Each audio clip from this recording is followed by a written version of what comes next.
Thank you, Mr. Chairman. I want to echo my concern, along with you, the two questions you asked about the role of Congress. You know, we're very anxious to, many of us feel that more and more things are slipping away from what Congress is supposed to do, and we don't like it and don't think it's good for the country, so I'm very concerned about it.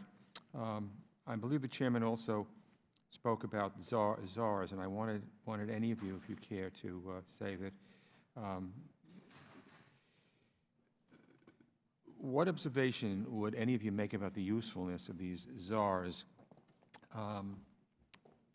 The proliferation of special coordinators and special representatives at the State Department, these were created to shepherd special initiatives and to provide help with the coordination, and sometimes it's actually been an impediment to coordination. So from the perspective of the NSC, do these types of structures help or inhibit effective interagency coordination?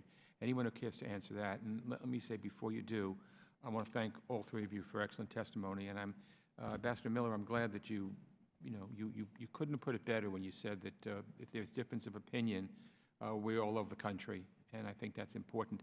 The chairman and I have tried to conduct this committee as the most bipartisan committee in the Congress, because we believe that foreign policy is bipartisan and differences need to stop at the water's edge. So I just want to let you know that in the 4 years we've been doing this, we've tried very hard. Doesn't mean we agree all the time, but we've tried very hard to work together, and my commendation to members, my colleagues on both sides of the aisle, who have worked very hard to, even when we have a disagreement, we have a good discourse and we try to find common ground. So if anybody wants to answer that czar's question, I appreciate Ambassador Miller. I ended up... If you can pull the microphone towards you. I ended up supporting one of... Turn on the button. Push the button. I'll get this in actually. Okay. I ended up supporting one of our first czars when Bill Bennett was given the drug war. And so I've spent a good deal of time figuring out what support from the White House is appropriate and where it is damaging. We, I think, have gotten to rely too much on Band-Aids, and we appoint czars or special envoys or administrators when they're duplicative of functions that already exist, but don't seem to be moving as fast as the White House would like, or performing exactly what the White House wants. So my sense is that you need task forces, you need special envoys on occasion, but your first examination ought to be, is there an assistant secretary that already has this responsibility? Is there a competent ambassador on site? Because when you appoint a person with duplicative authority, it can really set things back. It's just confusing. That said, there is going to be a need for these as we go forward, but they ought to be led by the departments and agencies that have the lead stake in the issue and supported by the NSC. Thank you. Mr. Chalet, you had your hand up. I don't know. Yeah, well, I very much want to echo what the ambassador has said.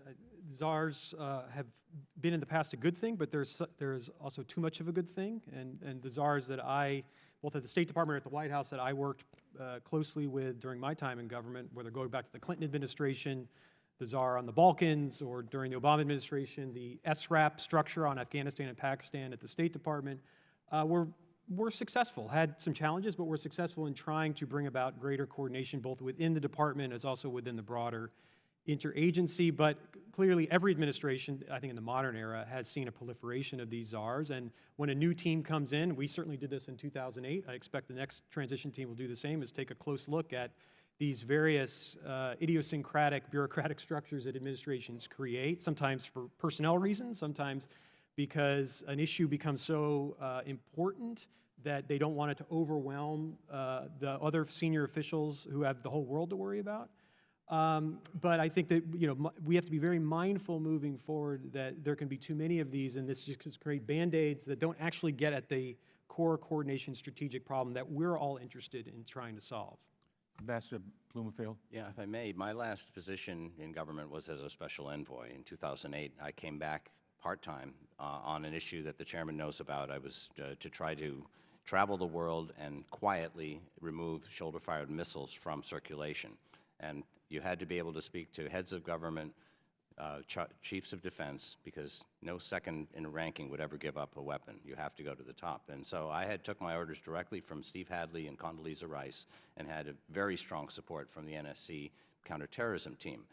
My observation, though, and this is a little bit of dirty laundry, is that there are lots of senior people walking the halls of the State Department looking for a job that's at their rank, and that this is a way they want these positions. It's not clear to me they're all necessary. What I would do, and this is probably a little bit out of the ordinary, but I've seen it in the past, is to identify prominent Americans in the private sector and in Congress who could be a well-received envoy to deliver a message to a head of state, somebody of prominence, and I include members of the House and Senate in that list on both sides of the aisle, which would add credibility to the President or the Secretary of State's message. So I hope we think about that and move in that direction. Thank you. If the chairman will indulge me, I have a quick question that I'd like to ask you, all of you. The current House language in the FY17 NDAA calls for Senate confirmation of the National Security Advisor if the NSC staff exceeds 100 employees, including detailees. I want to quote Stephen Hadley, who was former NSA to President George W. Bush. He said, and I quote him, if a president thought that what he or she shared with the National Security Advisor could be compelled in public testimony, the president would look elsewhere for a national security and foreign policy confidant. That's a quote. So do you think that Senate confirmation, any of you, of the National Security Advisor would inhibit this person from serving the president, and does it also raise questions about the constitutional separation of powers? Anyone care to try it?